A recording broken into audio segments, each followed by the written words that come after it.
What the fuck? What the fuck? What the fuck? Oh my god. Those are the ones who I'm pissed off that they don't seem to give a shit. Mr. Lee, we want you to take control of this situation. Lead us. Tell us what you need us to do. Tell us what you need to do, and we will follow your orders. What do you do? What do you say to them? That would be. I would like to say it's more than just being possible, right? I mean, possible is a pretty low standard for anything. I would say it's likely.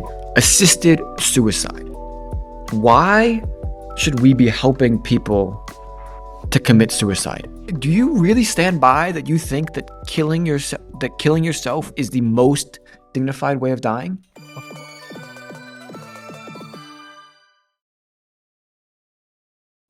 All right, folks, welcome back to another episode of the Atheniano Show. I'm joined by Filip Karaivanov and Anshan Lee. If you do not know them, well, you should, because they're in many episodes and you can find out more about them on the Honorable Host page. Today, we are going to be discussing 4 topics: a kidnapping in Nigeria, gang violence in Haiti and El Salvador, 3, an assisted suicide bill in the UK, and 4, restrictions on Japanese tourism in Kyoto. So we're going to start. Before we begin, I would like to congratulate you on 100 subscribers. Thank you. Thank you. We're at 120 now, actually. 100. Well, there we go.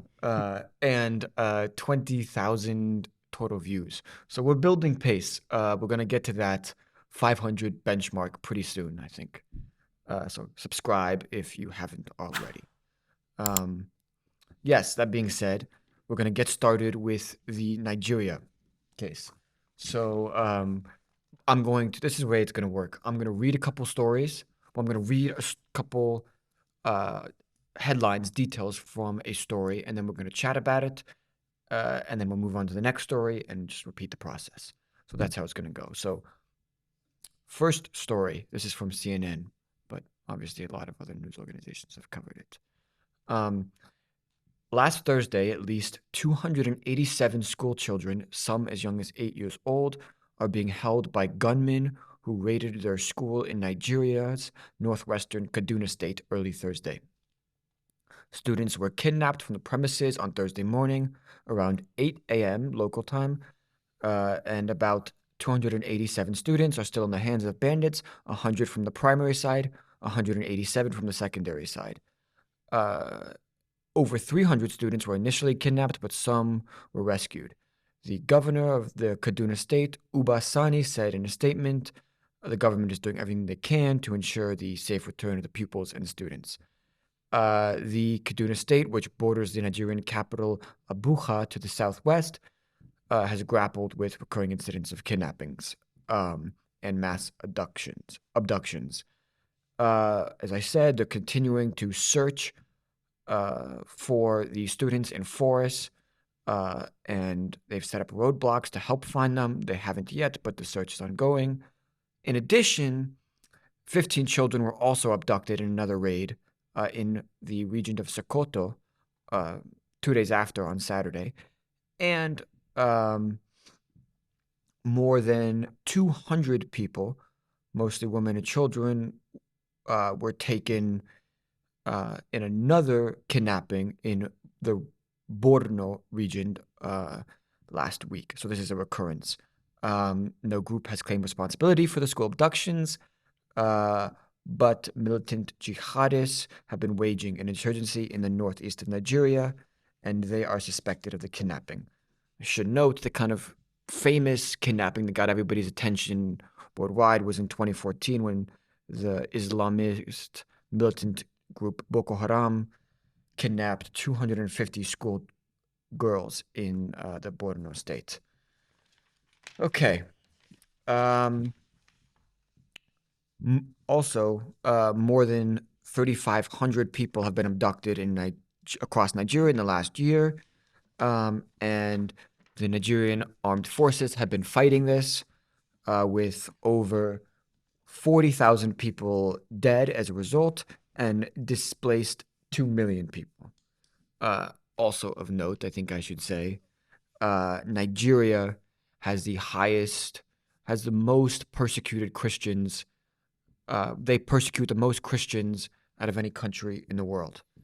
So yeah, Christians in particular have been subject of Islamist militant attacks in Nigeria, particularly in the north and central side. I don't know if this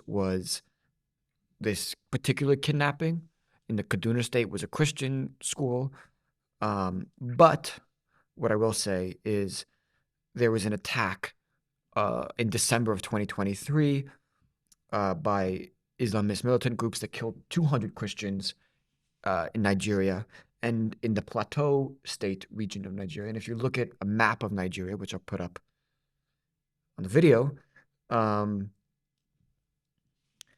the Plateau and the Kaduna State are right next to each other. So it's possible that they were targeting that school because it was Christian. I don't know that. That's just speculation. But yes. Okay, I've done a lot of talking. So now I'm going to turn it over to either of you guys. Do you have any initial reactions or thoughts on the story?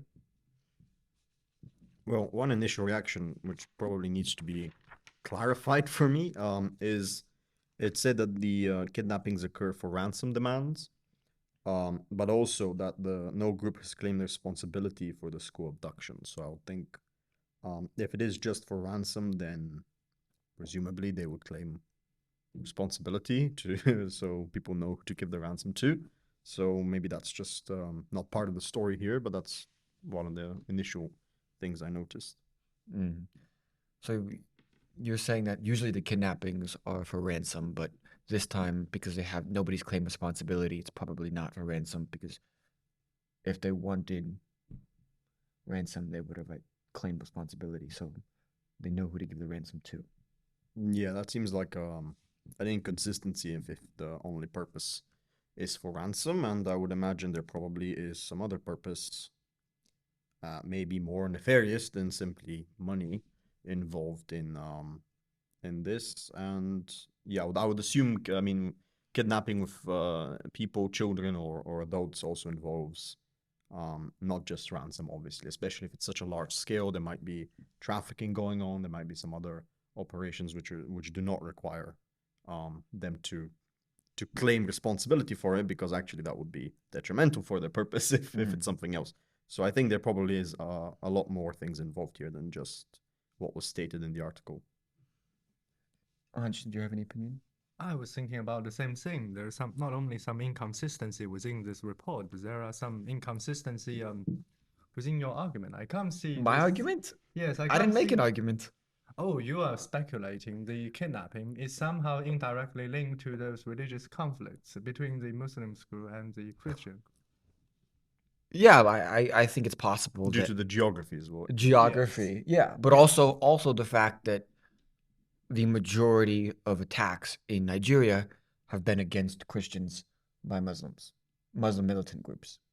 So it's a reasonable speculation. It's possible. I don't know for sure. It's speculation. Of course, it's speculation, and you're making an argument on this speculation. I'm not making an argument. I'm saying it's possible. Okay, I'm just saying that. Tell me why the speculation is wrong. I didn't say it's wrong. I just said you can't build any of your current analysis on those speculated past events, because in that case, I can hardly see, if I'm a military leader, what will I gain from kidnapping hundreds of kids from a school that will just put me in a very disadvantaged situation if I want to raise some kind of military conflict. Well, so what I understand about Nigeria, I'm not an expert, is that the north is predominantly Muslim controlled, and the south is predominantly Christian, and then so the north is generally governed by Sharia law. And there are still some Christians there, and those are the ones who get persecuted the most, and the south is more Christian related. So, you know, I don't have specific reasons why people commit crimes against religious groups, but I'm assuming it's not just a purely rational um, thing. It's religiously driven, like it's a hatred for.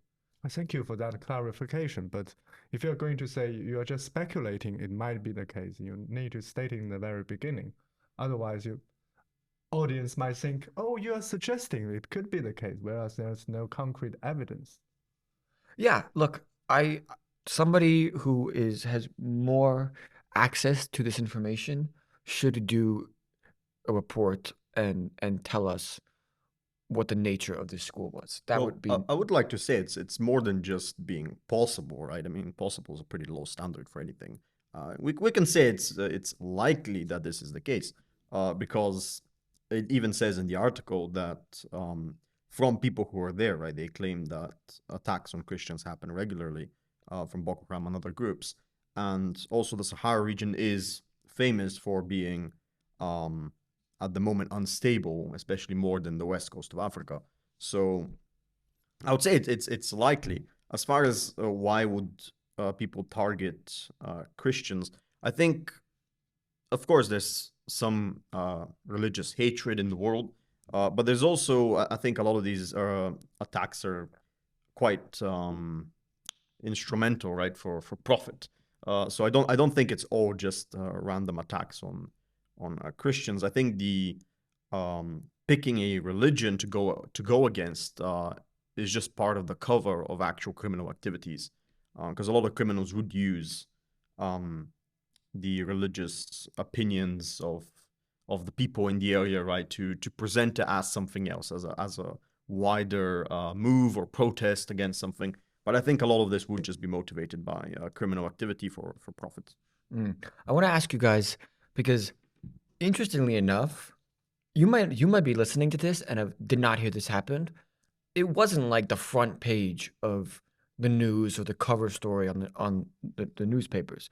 But I imagine if this happened in like Spain or this happened in I don't know, Poland or somewhere else, this would be like everywhere, right? Indeed. And you would have marches in the streets demanding their release, and there would be all of these things. I bet you if you went outside or in Edinburgh and asked people, did you hear what happened to Nigeria? Most people would be like, no. Why do you, like, obviously there's some geographical biases, but I also think there is like something else happening. Like, why do you think people just don't care? Or it just is not as interesting to people? I think you've just pointed out that for those reporters, they have to do some more in-depth research about the nature of the school. It's just because I would propose that Western media usually do not. I think it's Just talking to the mic, yeah. oh, it's because Western media still have those colonized view that they are the center and therefore they do not really care about those ignorant and I would say really horrifying story. Ignorant children and happen. It's a terrible story. Yes, it's really terrible story, but we just don't have the opportunity as individual to express our concerns and our view on those issues because, well, on the one hand, it's because of media. On the other hand, it's because we are trapped by those algorithms that keep us being interested in those tiny issues. I don't know how to describe. No, but it actually pisses me off because there is like so much attention about like very small issues, happening, right? Obviously, the Israel-Palestine is not a small issue, but there is other marches frequently about, all kinds of, things are happening, they're trying to do this, trying to do that, and it's like very local stuff. And I totally understand that. But then you have groups that are like rah human rights and justice and equality, right? And all of these stuff. And those are the ones who I'm pissed off that they don't seem to give a shit. Yeah, so I would say like for the normal person, I mean, like a normal person in Western countries, this is geographically removed from them. It also seems to be a frequent occurrence. So like I don't think a normal person would. There's nothing really that they can do. I think people feel disempowered, if that's the right term. I mean, when you keep hearing these stories on the news about distant countries where this sort of thing happens, and you can't really do anything there because, of course, as soon as we start talking about doing anything there, there's all sort of problems, right? To what extent would you have to be involved there to help the people in need, and how would that affect the country, and would it really be helping the country overall? So there's a lot of these problems that immediately arise, which are serious problems, and that's why I think most people don't talk about it in the media. And for the normal person, it would just be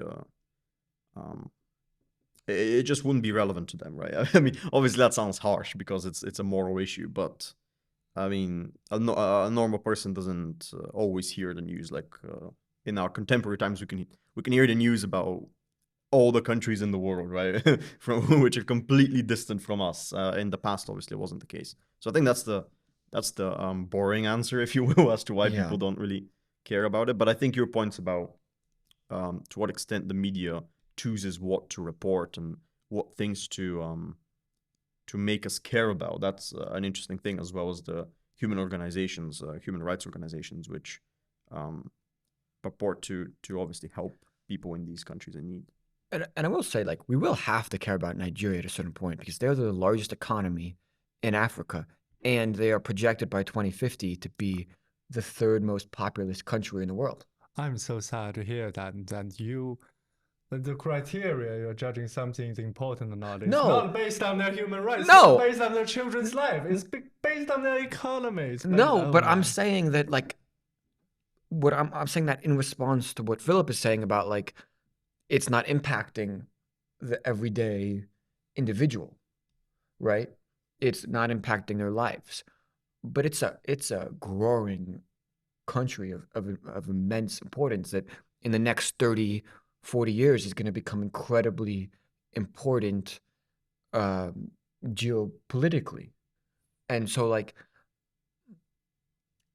I agree with you that we should care because of the human lives. I do, but I'm saying that in terms of people being forced to care, I think this is a country where people will be forced to care about it. That's a very good point in the future. Yes. Yeah, I would agree with that. It's also one of the highest rising populations in the world, so of course it's of interest to countries, and I think obviously countries do keep up with this and care about it. But the initial question which you posed is, why is it not so prevalent in the media and the relation to ordinary people? And that's what I was trying to answer. But yeah, for geopolitical concerns, obviously it's important. But I would say that's for actually most countries are important in those terms. Okay, why don't we move on to the next story? Which this is going to be a little long, guys. I actually wanted to ask. Yeah, go ahead. A question, because it was brought up for the Christians who were there. To what extent do you guys think that other nations should be involved in helping the Christians, right, who are being, let's say, persecuted, if the report here and the general things that we're talking about are true? I'll put this back in a different way. Do you think if the situation was reversed and it was the Nigeria had the highest rate of Muslim persecution in the world, do you think that Saudi Arabia and Egypt and Iran and Syria and Iraq would all be to the defense of them and up in arms? Because I think they would. Yeah, I mean, I wouldn't know, but I would hope they would, because obviously this sort of thing matters. I think on a state level, but especially in like America and the Western countries now, there is this idea that the religion should be like completely separate from state and political issues. So I think that's why there's a hesitance there to actually talk about this. But obviously, there's the other argument, which is that freedom of religion, and this would classify as a refugee, right? This would classify as persecution. So yeah, I don't know how they would. So you would say there would have to be imposing some sort of pressure on I, the government in Nigeria. Is that what you mean? I think there would be a much more forthright response than the majority of, like you said, like the US or the UK or France is giving in this situation. And I think you're right. Part of it is like the UK, US, France, they're not Christian nations in the same way that Saudi Arabia and Iran and uh, Egypt are like, Islam is I think it's the official state religion. Yeah, yeah. Well, it's interesting. I don't know because I don't know how many cases there have been of countries actually getting involved with other countries because of a close bond that they share based exclusively on religion. And I think it depends on how much the religion pervades the culture. Right? So, like, we see sometimes that in Eastern Europe with Russia kind of feeling solidarity with, like, Serbia, for example, because of a mutual culture and a mutual religion. So I would say when there are those kind of ties, it has like ramifications for countries in general. But I guess my point here was more like a moral point about and a practical point about how much should those countries be involved, right? I was open to all countries, but your point is true that it's especially pertinent to countries which are or used to be Christian. Maybe not explicitly nowadays, but still based on some of those values, right? So you would expect them to have some sort of a reaction, like we are at the moment having a reaction when we're reading this. I mean, look, both candidates to be the next president for the U.S., Joe Biden and Donald Trump, talk a lot about how they're Christian and how important it is to them. So if it really is that important to them, then persecution of Christians should also be very important to them. I can't see the point. You don't see the point? No. Yeah, I would agree. I mean, it's the same actually with Russia because like Putin recently was talking about how he was asked about. Obviously, he's saying he's also Orthodox and he's also Christian. So it's like if we do have Christian leaders, it's just an interesting question of how much should that actually affect them, because obviously there's other problems about the church and the state being separate, of a very American notion there, but there is these things are all playing in tandem with each other, and it's interesting to what extent should this be acted on. But I think there's another point, which is that it's not just for Christians. Obviously, I think that these countries would try to uphold, like America would try to uphold human rights for all religions because it's holding to some sort of a principle, not just for the Christian people who are being persecuted in Nigeria, for instance. Although they do tend to pick and choose a lot. Yeah, that's an interesting point about, like, obviously the principle is not being applied in all cases everywhere. I think that's the general thing we've been trying to say for the past 20 minutes was that it's underreported and it's not emphasized enough, and it's strange that it's not being as emphasized as other points and other conflicts. I'm just thinking, before we jump to the next topic, we need to clarify that the kidnapping happening in Nigeria have not been identified nor been in any way referred to some religious crime against Christianity or against Christian groups. Yes. In this news report. Yes. Yeah. That is true. And that's a good point. That was speculation, but it is true. It is a fact that Nigeria is like, Christians are persecuted the most out of any place in Nigeria. That is a fact. I look forward for the next topic. Yeah? All right. This got a little bit more attention in the news. Yeah, I have a theory why that's the case. Well, the French and the U.S. have their foot on the throat of Haiti, or have had their foot on the throat of Haiti. But, okay. So, criminal gangs, this is from CBS News, criminal gangs more powerful than Haiti's state security forces have attacked prisons and the airports serving the country's capital, forcing businesses and schools to close and driving in an estimated 15,000 people from their homes in Port-au-Prince. On March 12th, Prime Minister Ariel Henry announced that he would resign once a transitional presidential council was created, capitulating to international pressure as his country faced what some experts had already labeled a low-scale civil war. The UN top human rights official had warned days earlier that the situation in Haiti was beyond untenable, noting that more than basically 1,200 people had been killed since the start of 2024 alone. What's happened recently in Haiti? The latest episode of major violence flared up on February 29th as Prime Minister Henry flew to Kenya to push for a UN-backed development of a police force to help fight the gangs.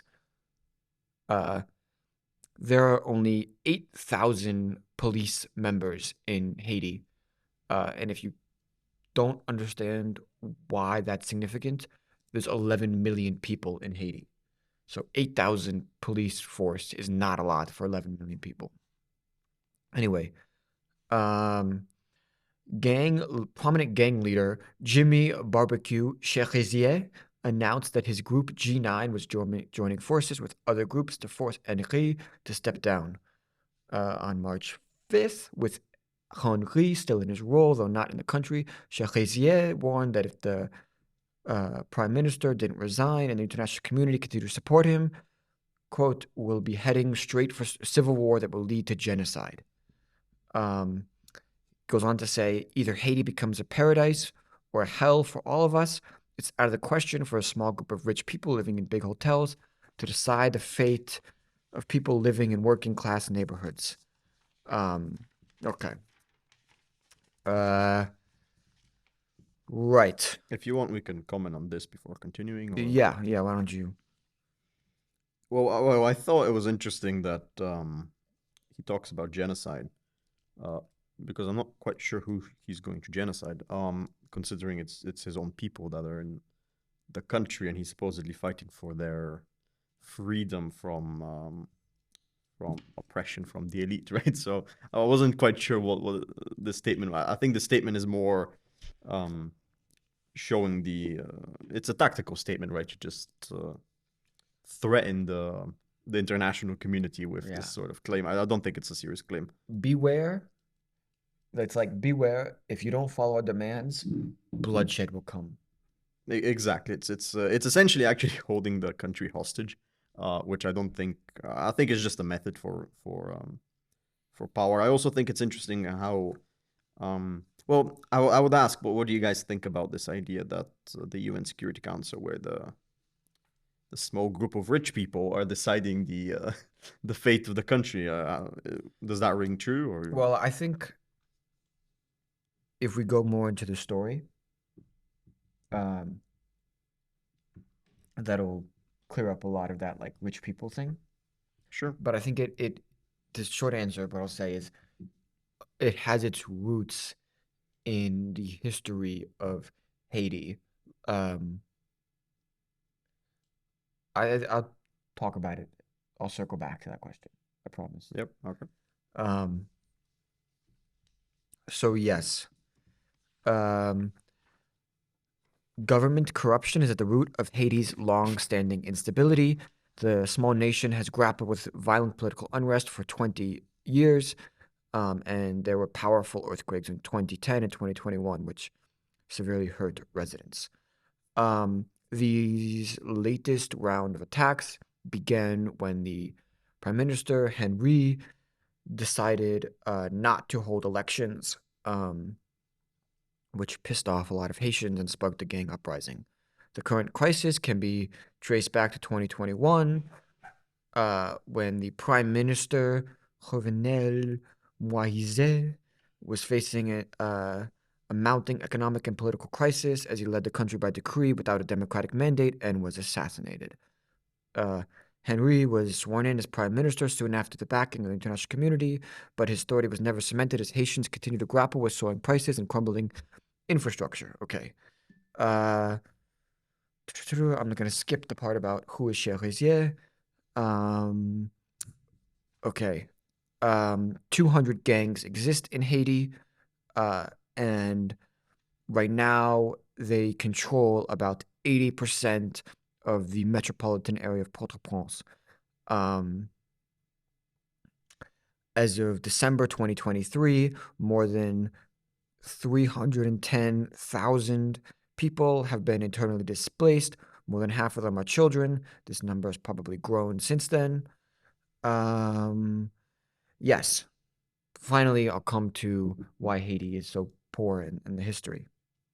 So, number one, the U.S. worked to isolate Haiti after it was independent during the 19th century and violently occupied the nation for 19 years in the early 20th century. Also, when the U.S. officially left Haiti, it still controlled its economy until 1947 and gave away 40% of its economy to the U.S. and France. So it gets worse. Okay, also, in July of 1825, the French King Charles X sent an armed warship to Haiti to basically demand that Haiti pay the France reparations for freeing itself from slavery, which amounted to around $20 to $30 billion today. And it took Haiti, the Haitian government, 122 years to pay back this debt that was demanded of them because of their freedom. Now, this is important. Haiti, for those of you who do not know, the Haitian Revolution, the Haitian Revolution was the only successful slave revolt in the world. And it occurred from 1791 to 1804 against the French. Haiti at the time was a lucrative island because of the sugar and coffee and cotton.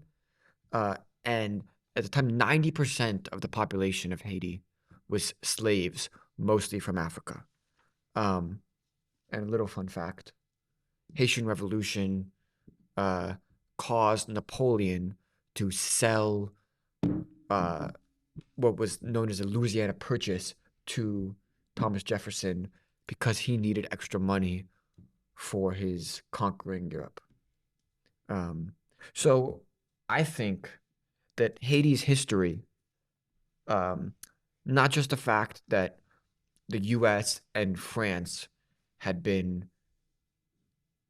taking a bunch of the country's money for a long period of time, but also the fact that Haiti is traditionally a nation of slaves, really, or now descendants of slaves, I think plays a big role in those comments that he's making about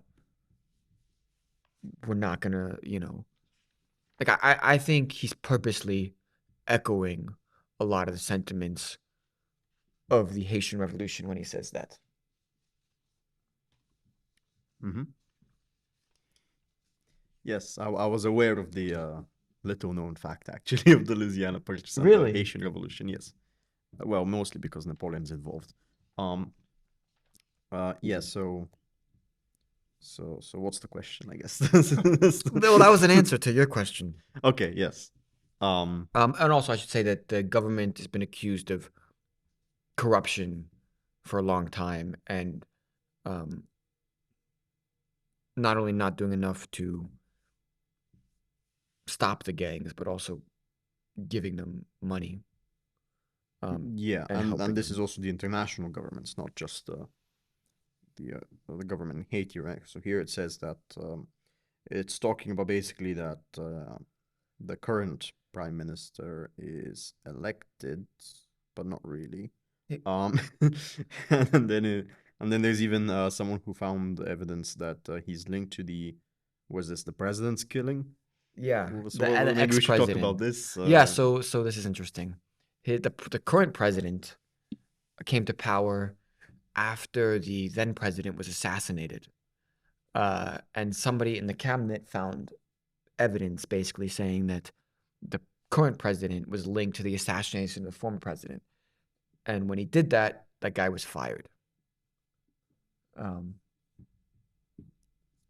So it's plausible that this, and also this current president is backed by the U.S. and the international community, which I think has pissed off a lot of Haitians because they're like, this guy came to power in what was likely a scam. He likely killed off his predecessor to become president. Why are you giving him legitimacy? Yeah, and this is also said by the U.S. Special Envoy to Haiti, right, Daniel Foote, when he resigned. So clearly, well, I don't know. You should speak more on the issue, but what should the U.S.'s involvement be here, and how does it go now when there's when he's still not being able to get back to the country, right, from his return trip from Kenya? Well, here's the problem. He's resigned. He's not in the country. There's no government right now. The gangs have control of the airports, most of the metropolitan capital region. So there's gonna have to be some kind of, either there's two options I see. Either you go in with an international community. I think the prime minister had been asking Kenya to send police force to Haiti to help fight the gangs.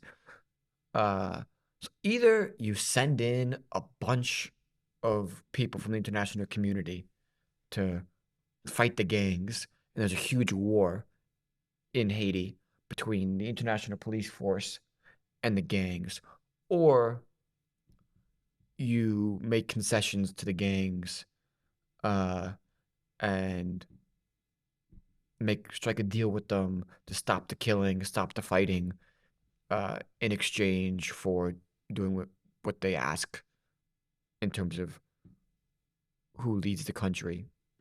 Well, I think there's probably another option, which I thought the US's response to this current situation, the one I read in the article, was probably the best response that you could give, which was to hold elections and to make sure that they're actually held properly. Because obviously you don't want to, I mean, what's justifying the actions of the gangs at the moment are obviously the injustices of the system, of the government, right, which is backed by the US and the other international community, right? So I think that would allow both for the establishment of a proper government, and they would also put an ultimatum to the gangs, right? Because if they want to continue their free way of life, which is to do whatever they want and have all the power, they would have to now do it against the freely elected government, right? They would actually have to say, well, that's actually not what we want, and they would be forced into making an explicit statement. I think that's the main concern, obviously, if you do agree that this prime minister was or president was an actual bad factor. And I think he probably is, because not only do we have the history of Haiti, but we also have the fact that clearly he thought this was a good strategy to go to Kenya and get international aid in order to come back to his own country and use that to suppress the resistance. But obviously there's a problem there, which is that it's not so clear that he's even a legitimate ruler of the country, right? Yeah. So this just seems, and I'm pretty sure I read that they also asked him, the international community and the countries in Africa asked him, if they give the military aid, would he be willing to step down, because they know that he's not very compromising figure in the country, and he said no, right? Yeah. And obviously now the gangs have taken their chance when he's outside of the country to act immediately, because that's the only time they could have acted.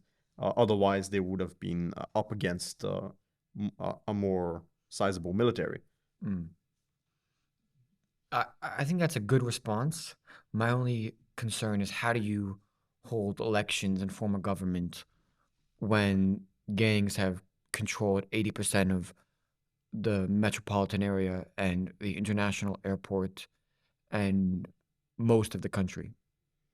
Yeah, so I think that's why it would have to be more like the one you said about compromising with the gangs.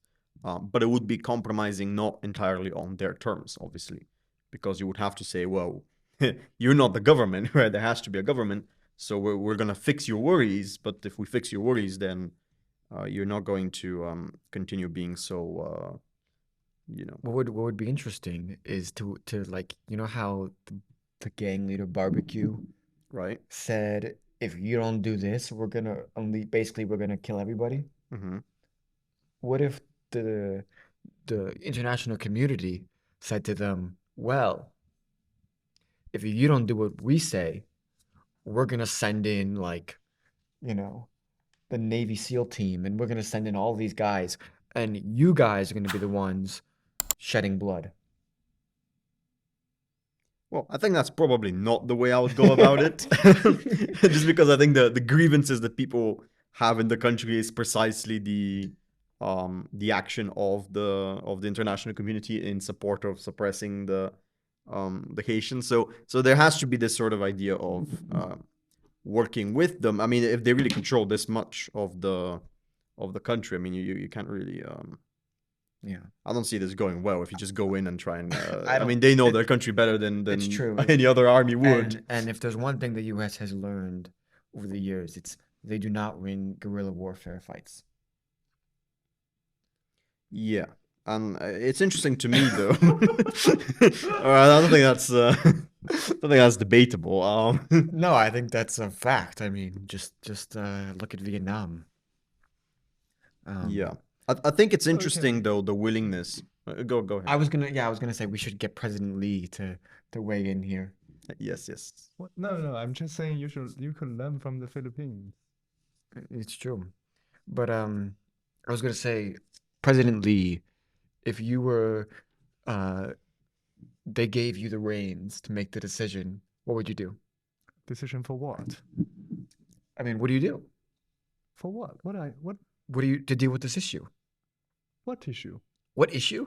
What issue? Well, the The one we just spoke about for like 10 minutes. the crisis in Haiti, right? In Haiti. But are you talking about the president of America or the prime minister of Haiti? You're in a room. Yes. Yeah, but But you just what named- country you is he just the leader titled of? me as That's what Yeah, he's I'm asking. gonna say. Yeah. You're part of the former government of Haiti. You're in a Okay. room with leaders from all across the world Mhm. and people high ups in the Mhm. Haitian government. Mhm. And they say, Mr. Lee, we want you to take control of this situation. Lead us. Tell us what you need us to do. Tell us what you need to do, and we will follow your orders. What do you do? What do you say to them? Well, probably in that case, I will first make sure whether am still popular or not, whether I can still represent the Haitian people or not. The non-gang people love you. They love but you. It seems that from the record, most of people actually are gang people.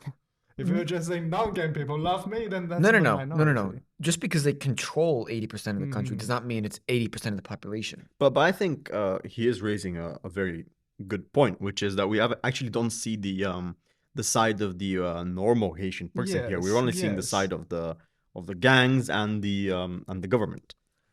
Well, I think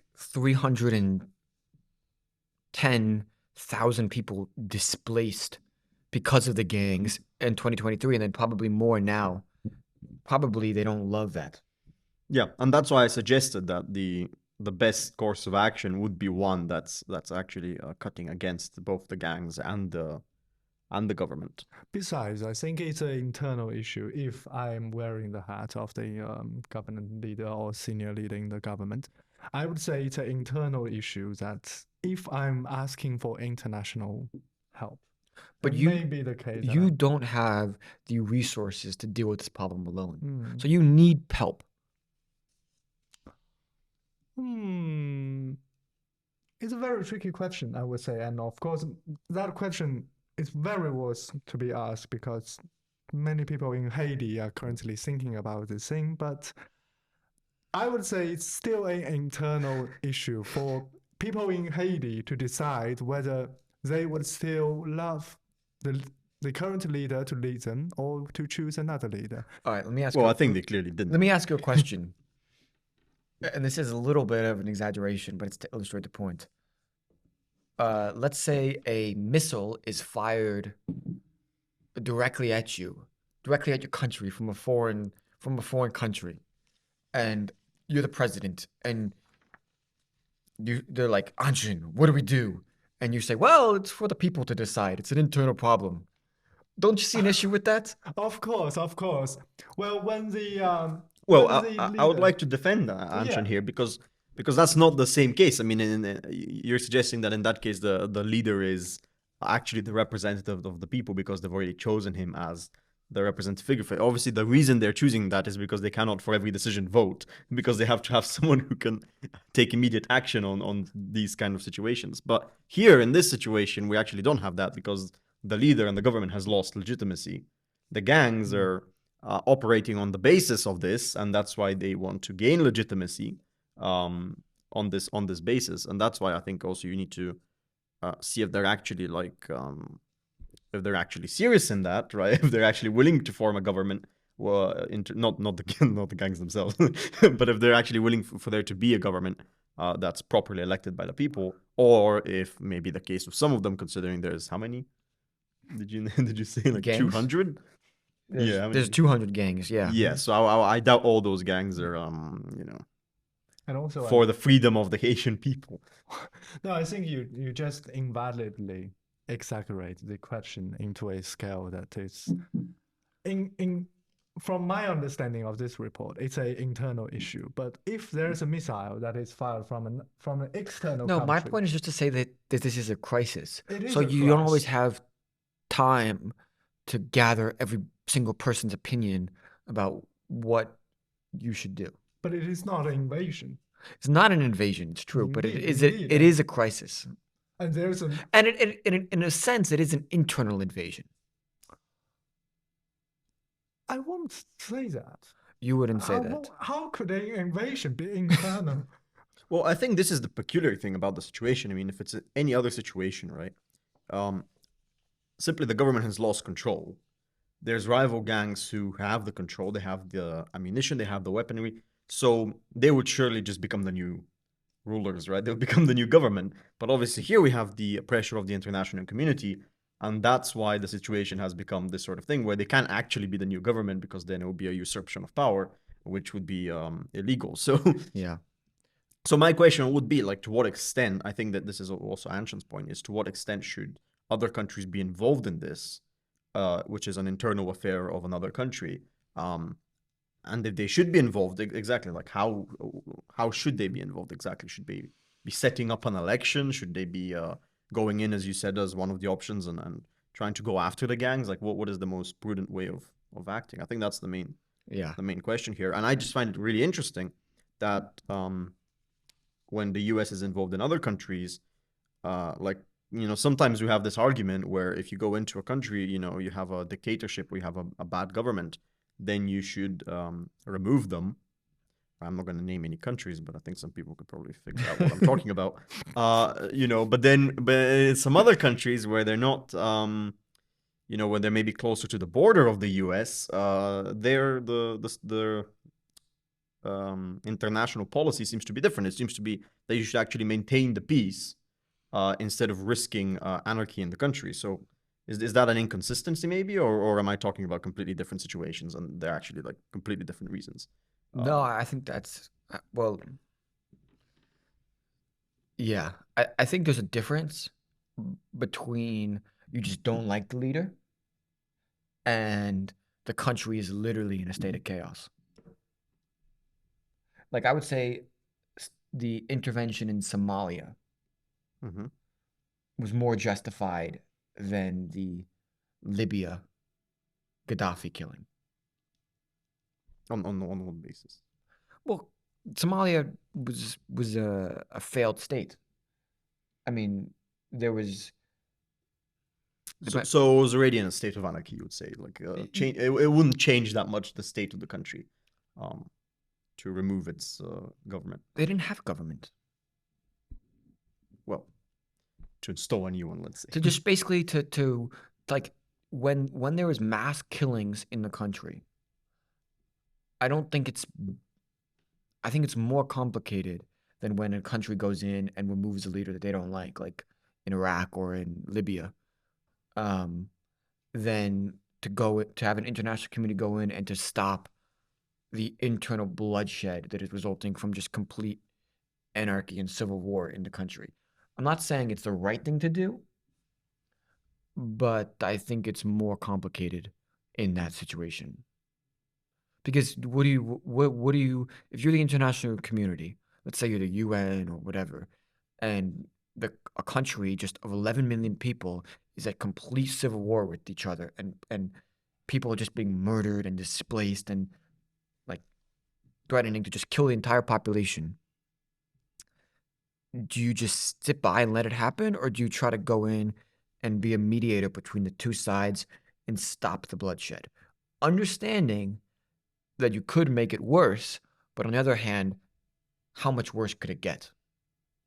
Well, I think there's a big question here about whether, because people like talking about this international community, but when you're actually getting down to it, it's not the really US. right. It wouldn't just be an international community. It would be the so-called great powers, right? And even in most cases, it wouldn't even be all of them, right? It would just be the particular one which is at that moment affected by the current situation. And Haiti is obviously the closest to it. Even in the article, they say that. They say, how could this be happening 700 miles away from the US, which I thought was an interesting point. Like, why does that matter if we're just evaluating Haiti on its own merits? Obviously, we're not evaluating Haiti only on its own merits. And the reason maybe this got more traction is, again, we were talking about geography just before. This is more relevant for Americans being that close to Florida. The other thing that complicates it more is Haiti has a history of U.S. intervention, and also not just U.S., but foreign intervention, leading to the country being in a worse position as a result of that intervention. Right. I would say obviously the French history and the French and the U.S. history towards Haiti have resulted in the country being much, much worse off. So then, why would the people then be like, "Oh yeah, U.S., please come in and save us"? You know, like I can't imagine that a lot of people would trust the U.S. to do that in that situation. Yeah, and that's what I mean. If we're looking for, well, I guess that's one of the questions. What should the goal of the resolution be? Should it be for the benefit of the countries surrounding Haiti, or should it be for the benefit of Haiti? Right. Obviously, an ideal answer would be for both. Yeah. But the question is, how can you guarantee that? Because if it's not done by the Haitians, then it wouldn't really be legitimately for their interest, right? One would think, presumably. Yeah. Maybe I'm presuming too many things, but look, it's a very difficult situation for a reason. I do want to move on because we've talked about this a lot and we have other stories to get to. But I'll run through this very quickly because it's related. But El Salvador had the highest murder rate in the world. And the best coffee. Sure. Haiti has good coffee too. At 53 people per 100,000 in 2018, a new president comes in and basically loosens the arrest laws, decides he's going to arrest a ton of people. This was gang violence that they were having. And now it has one of the lowest murder rates in the world at 2.4. So it went from 53 to 2.4. But as a result, El Salvador has the highest incarceration rate in the world. Government arrest and detain more than 76,000 people belonging to gangs or being accused with gangs, and many people claim that human rights organizations claim that El Salvador has also arrested innocent people, but El Salvador, for people living, has gotten much safer. Government, there's also been accusations of torture and violations of freedom of expression in the prisons, which El Salvador has denied. Just to give you some stats about these things, El Salvador, as I said, murder rate is 2.4 per 100,000 people. It was 53. Jamaica has the highest murder rate with 53.3 per 100,000 now. In the US, that is 6.4. In the UK, it's 0.99. In China, it's 0.5. And in Bulgaria, it's 1.28. In terms of incarceration rates, El Salvador has the highest with 1.1. The US is 0.5. Cuba is second with 0.8. China is 0.1. And in the US, just to give you an idea of how El Salvador compares, in the US, among Black adults, that is 1.2 2%, so higher than El Salvador. So what do you guys think about this? Really quickly, because we don't have a lot of time, but what do you think about this in comparison to the gang violence that Haiti is dealing with? Like essentially, they say they have a ton of gang violence, ton of murder in El Salvador. It's one of the most dangerous countries in the world. New president comes in and arrests a bunch of people, and as a result, the murder rate falls dramatically, but potentially a lot of people are in prison who are innocent. Yeah, I would say probably a little bit extreme, in terms of how you would. I'm sure there was an easier, maybe less radical approach to this that he could have taken. But he certainly sent a message to the criminals of the country, and obviously he's very popular there. So, I mean, in that respect, you can't really argue like fully against it. But I guess that the main question really is this part of the article, which says that basically the police and the soldiers and their conduct has replaced that of the gangs. I mean, if that's true, then I don't really see any defense for what's happened because, well, I mean, the article has made it so there is no defense, right? if it's just a completely, if now you're just afraid of a different person, then there is no defense. But I'm not sure how true that is because obviously he's still very popular. So I don't really square these two things together, right? If they're just like a new gang, basically that has the oversight of the whole government, Yeah. then surely he wouldn't be that popular. Well, it's who is he like? It's not women and children that that they're arresting, right? Well, sure, but I mean here they're claiming that every person is as scared of the police and the government's men as they were of the gangs, and presumably women and children and everybody else would have been scared of the gangs, right? Here it says the neighborhoods that once lived under the threat of violence by the gangs are now under the threat of the police and the soldiers who arrested people for looking suspicious.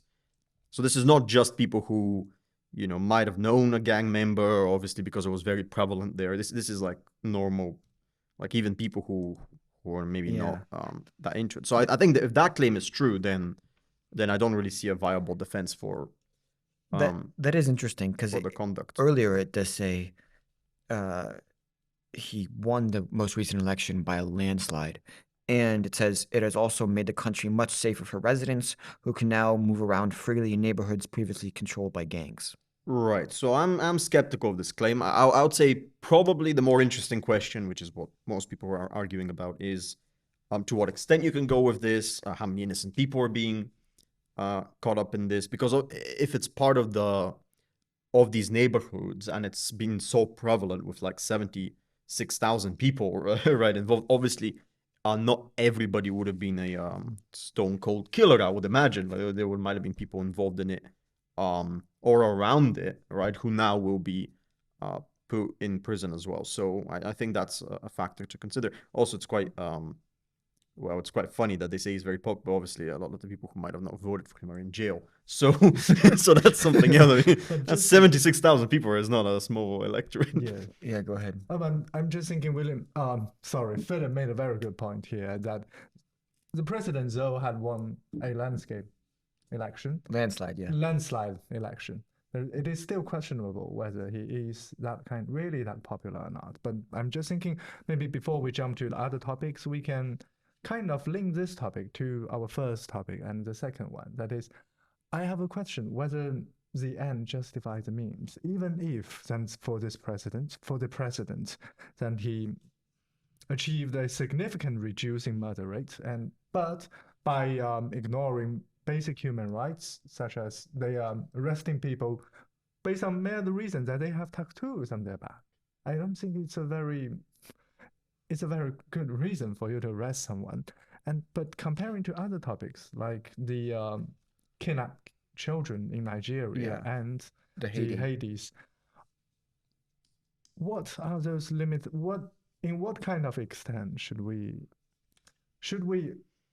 should we protect other people's or other people in other countries' basic human rights? Could we just invade their countries, or what? Or if we cannot, what can we do? Well, So I will just say like 1.1 per 100,000 is high. It's higher. It's the highest in the world, but it's not astronomically higher than other major countries. Like as I said, the U.S. is 0.5, so like half of it basically. Yeah, so I think, as I initially said, like I don't think this was probably the most right way of doing it. But now that it's already happened, that's what I'm saying. Like now the question is how does the country go back to being normal, right? Because I don't think this state is a normal state for a country. But back to being normal. I mean, before it was highest murder rate in the world and gang violence was heavily prevalent, so that's hardly normal either. No, but I mean normal by our standards of not having such high criminals and gangs, but also not being so abusive of the system, right? Because it's not like they're hiding it. They're literally saying they are willing to sort of forego all these pleasantries, if you would, and to get right to solving the issue. So obviously that's also not something that you'd want the government to maintain for a longer period of time. Yeah. Yeah, I agree. From the perspective of it already having happened, obviously the question of should it have happened in the first place is different in my opinion. Yeah, although I will say it just to play to his defense, the president's defense.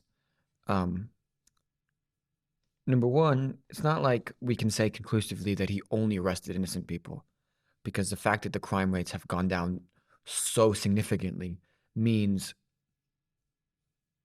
that at least some of criminal people were arrested. And potentially, just because you're arrested does not mean you are convicted. Those are two different things.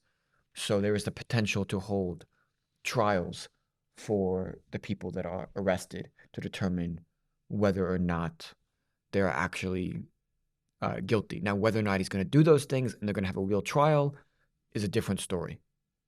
Yeah, I think that's another great point, that we actually don't know what the situation is. Even in this article, we see like conflicting, in my opinion, reports of how popular he is and actually like how afraid people are of him. So I don't actually know what it is. But if we're presented with this dilemma of, ends justify the means, as Anshan said, and whether you should just forgo rights in order to get the most effective result, I think initially, like if you pose the question, it would have to be a no.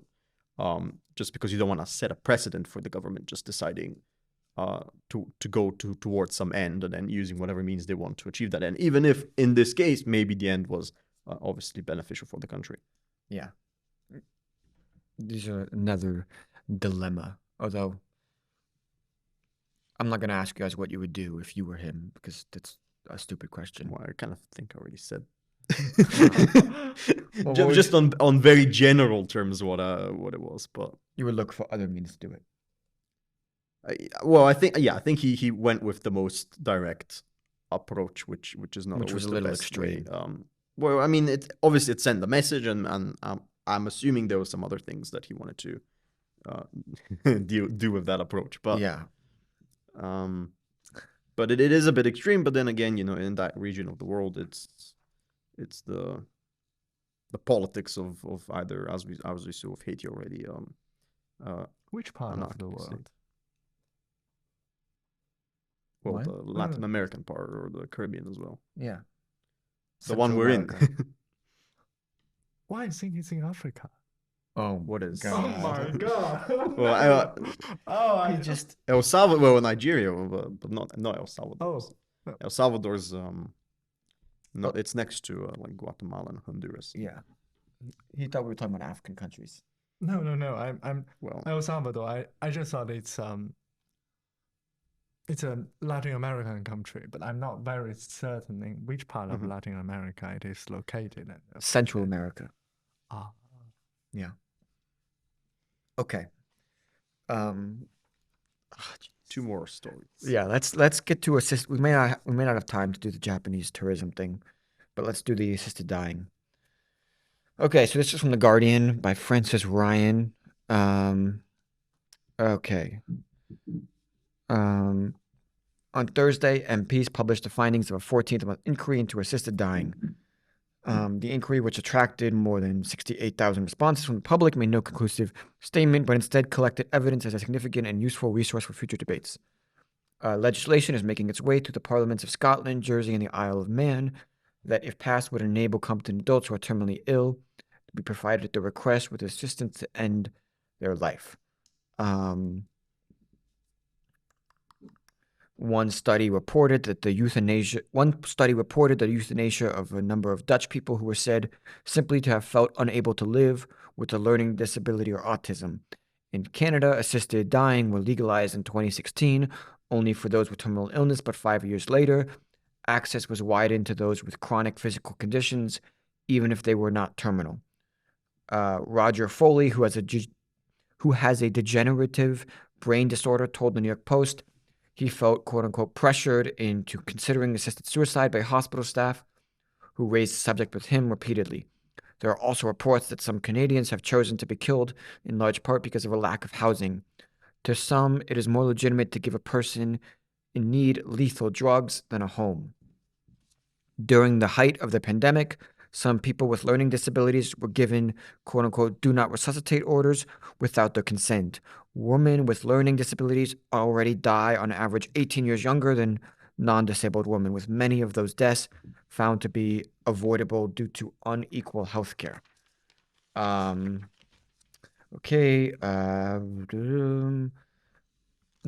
that was an article, and then in response to that article, they interviewed just ordinary citizens to give their opinions.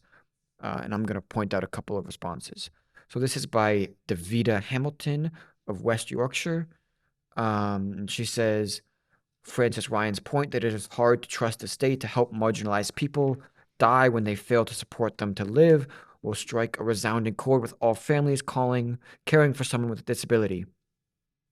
That a human life is precious because it is human forms the basis of our laws and justice system. Some people have that understanding from a faith perspective, some not. It is, however, at the heart of this discussion. However,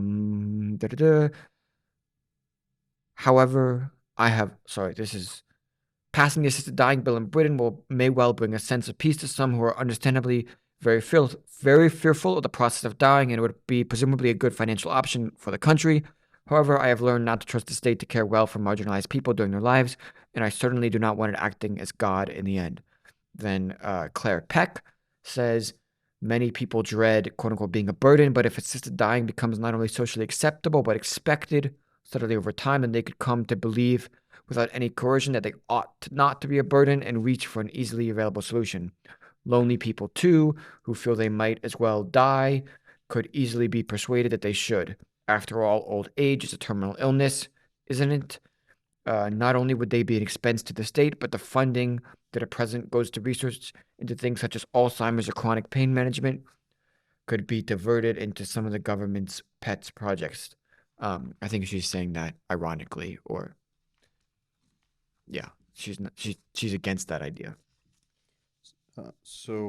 I think this article by Francis Ryan was actually pretty good. It addressed like one of the main concerns with the euthanasia problem, which is that it's no small thing to hand over power of life and death to the state. And I think a lot of people might even not like me phrasing it that way, but I mean, that is effectively what we're doing here with this. And there is a lot of these problems. So she makes, a number of arguments. There's the argument about marginalized groups and how the government doesn't actually like look out for their interest anyway.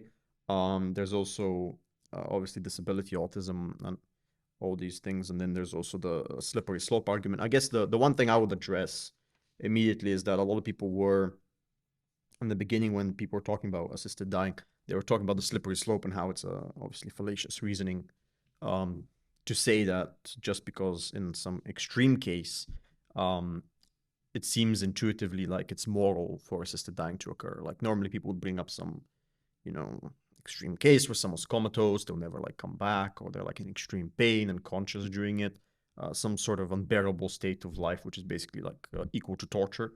And then they would use that case in order to say that assisting dying is moral. And whenever people would bring up these sort of questions about, okay, but in practice, would this lead to other forms of assisted dying? people would say, well, that's a slippery slope fallacy, right? But the problem is that the fallacy only occurs if there's no good reason to think that from one point A, you're not going to reach point B. And the problem is that they never actually, people who were in support of euthanasia, in my opinion, never actually specified what the distinction between point A, which would be the extreme case that they use, and all the other points are, right? I've never heard a cogent representation of what exactly is the demarcation between the one point and the other point. And because they have no demarcation, or at least I haven't heard one yet, that's why we have these problems. And now we see it also in the second point with the slippery slope problem, is that when you actually see it in a reality unfold, right, with these cases where they're progressing from one state to the next, well, then it seems even more likely. So my main point basically is that it's not enough just to say this is a slippery slope fallacy, because you actually have to explain why it's fallacious, right? It's not in every case that it doesn't work. And I should say, we did do an episode on euthanasia with a professor here. It was, I don't know, interesting, I guess. It was nice. I listened to it. I highly recommend you also. Yeah, I am not a euthanasia supporter. Look, to be honest, my problem with assisted suicide lies in the name. In what? The name. Assisted suicide. Why should we be helping people to commit suicide? I don't get it. Like, just from my perspective. Wait, I'm sorry for disturbing. Yeah. I'm just a little bit lost. Because can I just quickly explain what I know from a Japanese culture? That when a Japanese I forgot the title of that kind of people, but if you're a warrior and you decide to suicide, basically you need someone to help you to chop your head down after you cut your belly. Okay. Because it's going to be too painful and it's going to take hours to die very painful and slowly, and therefore you need someone to help you suicide. What's your point? And that's first, it's a cultural thing and it's very common. Okay. And second, it's a very respectful thing. And the question is, in what kind of cases would that be okay? Because I'm not as familiar with that cultural aspect. But like, I presume you wouldn't just be going to the grocery store and then deciding I'm going to cut my belly, no. right? So it'd be sort of military encounters, right? I would say in the Japanese culture, it's a quite serious thing. But I'm questioning about your term that you think assisted suicide is problematic because you don't understand how would someone going to deliberately kill him or herself. I understand why it can be useful to people. What I think is that we should not be helping people to kill themselves. But I just provide you a counter example that there are in some culture, in some country. Just because it exists does not mean I agree that it should happen. Well, also, again, I don't know in what kind of case, because I don't know what we're imagining. I mean, if we're talking about like I don't know, what was it, The Last Samurai, where one of the master, he cuts his stomach and then the other one like helps with I mean, that's more like a killing. If should not be the case, then you are saying if you're going to kill yourself, you should kill yourself by yourself per se, or you should not kill yourself absolutely. I don't think you should ever kill yourself. That is my thing. Oh, so that's your position. Yes. I do not think you should ever kill yourself. I see. And but I think the article is good because it doesn't even require you to assert a moral position on whether you should kill yourself or not, because the article is actually pointing out a bigger problem, which is that it's going from voluntary to involuntary euthanasia, right? So the article is actually more about the political and practical applications of euthanasia. That's also, like, if somebody doesn't want to kill themselves, but they're willing to do it like assistedly, to me, there's a big problem with that. Personally, I feel that way. If you're not willing to kill yourself on your own, but you want somebody else to do it, to me, that person should not do it. I don't think so. And especially the state should not be involved in that. Yeah, I agree with the second part. But you think, Well, sure. I would say as a generic idea, yeah, I would agree, because if someone comes to you and says, I don't want to live anymore, so can someone please come over and kill me? I mean, my first reaction wouldn't be send the soldier, right? My Yeah. first reaction would be, maybe we should Help talk them. you out of it. exactly, help them. Like, I think somebody made a great point. Instead of spending all these resources on trying to help them die, how about helping them to live? Yeah, so I think practically that is the case. And again, it doesn't help here to focus on, because we can agree on certain cases that euthanasia is permissible, but the question is, in what cases, right? And how would you talk about this? And again, I would emphasize, before people would say this is a slippery slope argument, especially like the last thing where who was it, Claire Peck, where she talks about, old age is a terminal illness, right? So It is. she's going towards the more extreme positions in order to emphasize that we've already sort of started talking like this in terms of other things like mental illness. So No, I but think for that's me it's not extreme, or it's not what's the word here? It's not like so abstract or so unthinkable that you wouldn't even like consider it. I think once you give the state that power, then these sort of cases the door would be open to them occurring more, because death would not be such a taboo topic to talk about, right? And killing yourself would not be such a taboo topic to talk about. So I think the main point of the article, which was just to emphasize that this is actually a significant change in our society and that we should actually talk about its ramifications, is correct. And I don't think advocates of euthanasia should continue with this line of underemphasizing it and sort of saying, well, it's not that big of a deal. It's just for these special cases. Obviously, there's still the debate to be had about morality and yeah. whether it's permissible in any case. But I I mean, think practically this article yeah. sort of I'm coming from a belief that every life is sacred. That's just my belief, sure. right? So that's why I'm not for it. I want to ask you a question. You seem to is it correct to say that you think that assisting suicide is a virtue in some cases, or is a good thing in some cases?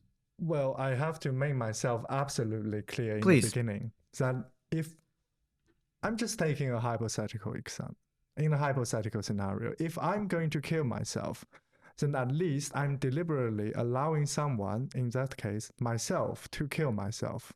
So if I cannot even empower myself to do that action, why should I empower someone else to deliver that action? I would argue that my will. I think that's That's exactly the point I was making. I think you're in agreement on that. No. The point is,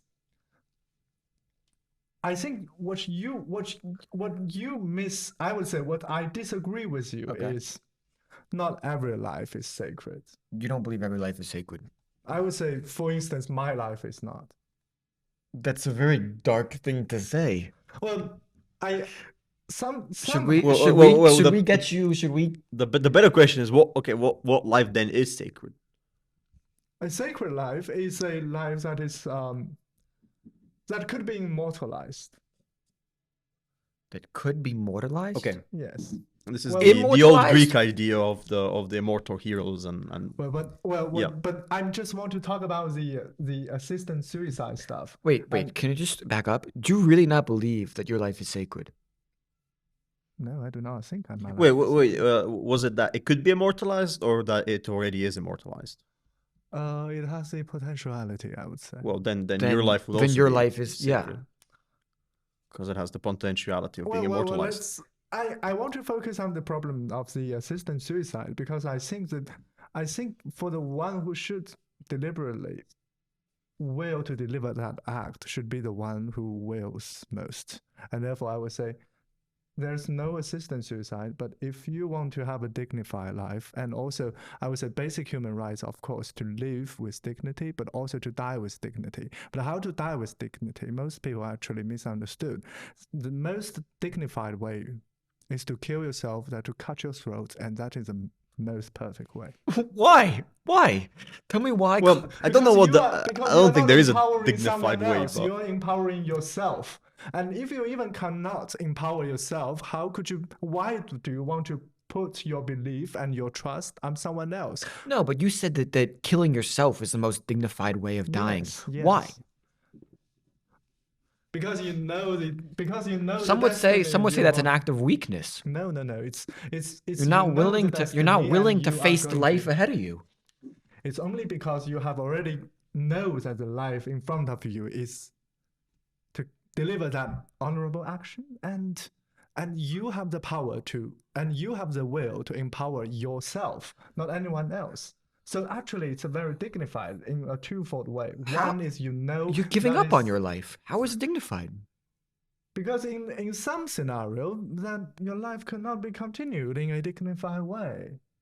well, I think the question isn't even really about dignity, but if you guys insist on talking about it, we could. I personally don't think the question of the sanctity of life is to do with whether it's dignified to die or not. I think you can die in a dignified way. You can also live in a dignified way. But I don't think that's even the question we're talking about here. I don't understand why is killing yourself more dignified than dying either trying to save somebody or trying or of natural causes. Why is killing yourself, taking your life earlier, more dignified? Because we are talking about assisted suicide. No, you said that killing yourself is the most dignified way of dying. For instance, I know. The most. I know. For instance, I'm just taking an example. Now I have brain cancer, and I know my life won't last for more than 2 months. In that case, you know that you can predict the future. Well, not me, but according to those scientific facts that the doctors told me, that I cannot live more than 2 months. I have a family member. He's not blood, but he's by marriage, who they told him he had 3 months to live. He went back to the island that he's from in Greece and lived another 40 years. That's a very beautiful story, but alas, I would say life is life. That is the miracle, but it is not the case for the majority. Well, I don't know if we have that statistic, to be fair.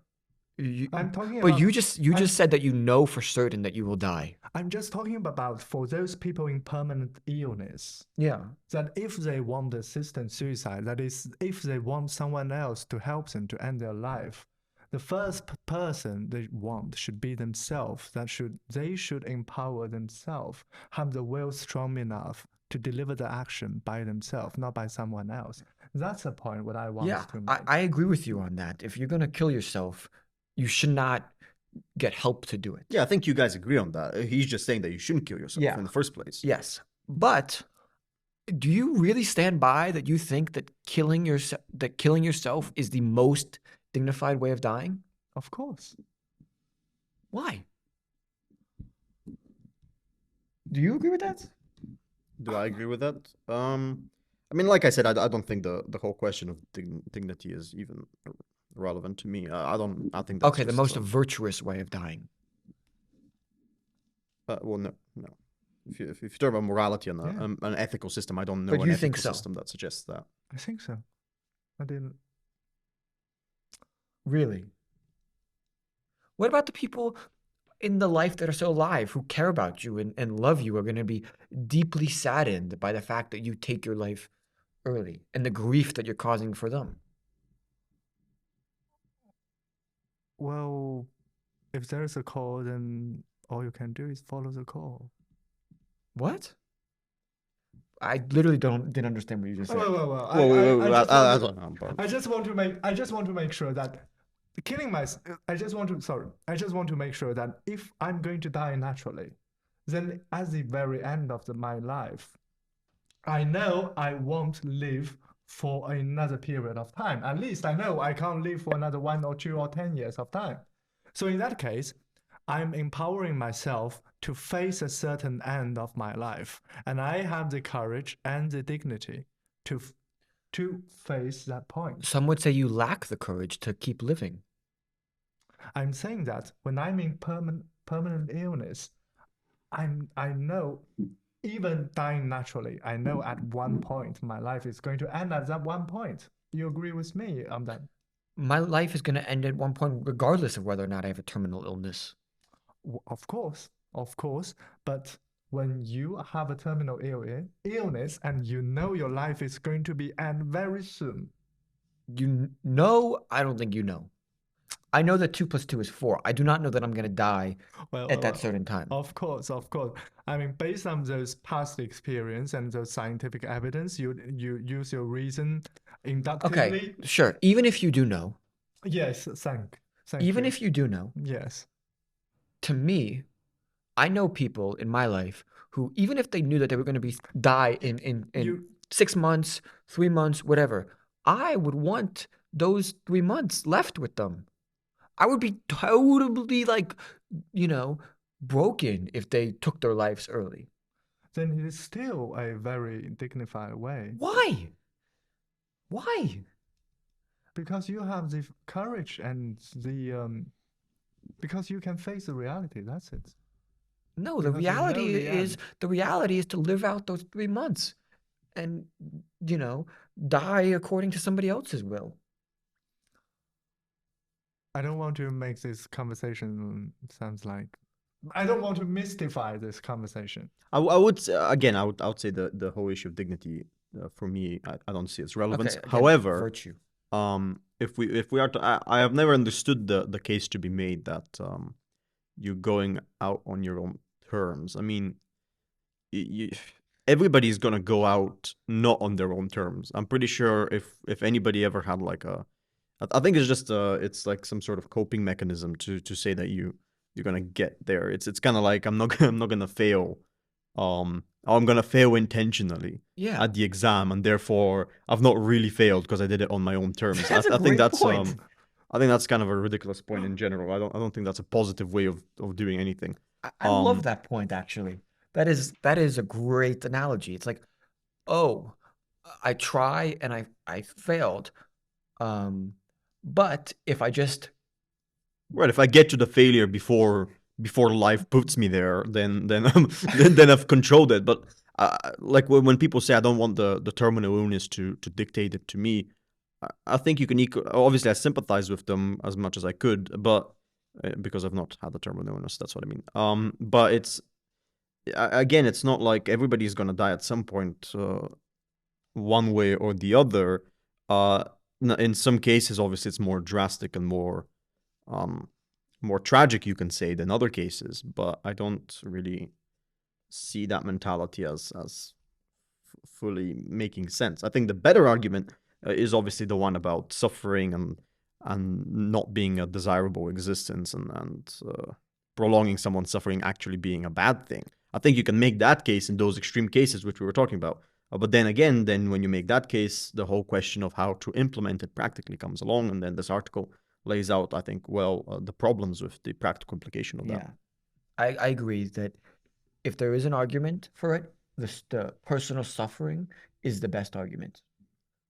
Yeah, I think actual proper pain and suffering that you're continually enduring is an actual thing that we need to confront. Yeah. And that might put some of these questions to us. But I'm not convinced by a dignity or getting there first and controlling your own fate. I don't think you control your own fate in that respect. I mean, nobody does in the case of death. Sometimes you can just foresee your fate, like that's a time point for you to end your life.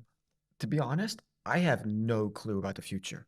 I am completely clueless when it comes to the future.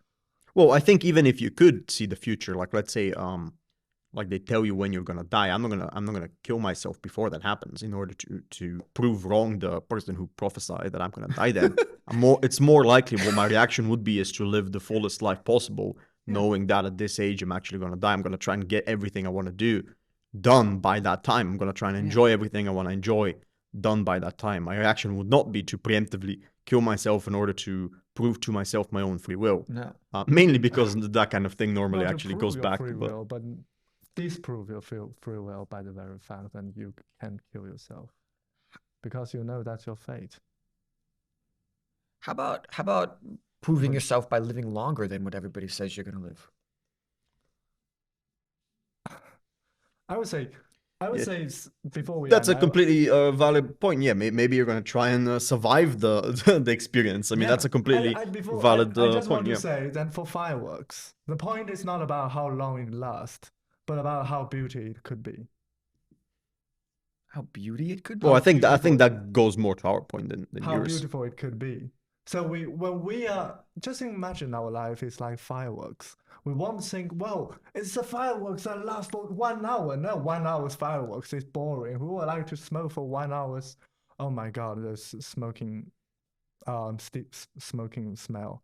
I mean, what we, why do we like flowers? Why do we like fireworks? Why do we like those beautiful stuff? It's because they perish. It's because we value them by how beautiful they are, not by how long they could last. Sure, but I don't think we value them because they perish on their own volition, right? Of course, but they know that one day they will be perished. And same for human beings. Well, they don't know life. anything because they're not like conscious. Really, well, I'm just using this an analogy to say that's the same. And by for the human way, life. they come back in spring. Of course, there are people who's going So to. they don't give up when they're knocked down. They rise back up. Yeah, I think these analogies, like I said at the beginning, are kind of not really gonna get anyone anywhere because I think people have different intuitions about these sorts of things and what's dignity and not dignity. But All right. we're gonna get to the last. They may kick us out, but let's try to get this done. Okay. Really quickly, Kyoto in Japan has banned tourists from parts of the Geisha district amid reports of bad behavior. Residents of Japan's ancient capital have struggled to reconcile the financial boost and return to pre-pandemic visitor numbers with overcrowding and incidents of bad behavior among tourists. They previously tried fining tourists, but that didn't work. So now they're going to ban tourists. The number of foreign visitors to Japan soared 79.5% in January from a year earlier to about 2.69 million. And the largest number of travelers come from South Korea, Taiwan, and China. Although that might be controversial in and of itself. Well, I mean the Taiwan province and the China country.